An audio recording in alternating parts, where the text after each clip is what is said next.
Tinang Dorado Filet na ipinagmamalaki ng isang restaurant dito sa Dagupan City. Lasapin sa report ni CJ Turida.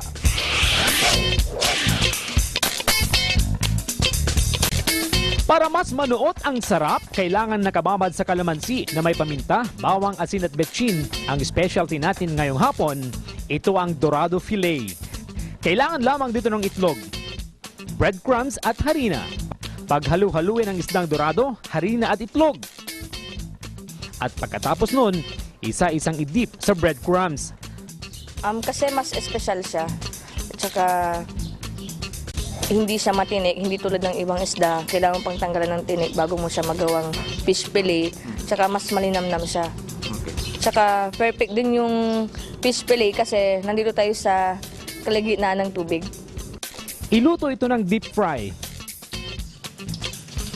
Kapag namula-mula na after 5 minutes, pwede na itong hanguin sa kawali. Hayan, pwede na nating lantakan ang malutong-lutong na Dorado Filet na talaga namang makakapagpabusog sa atin ngayong hapon.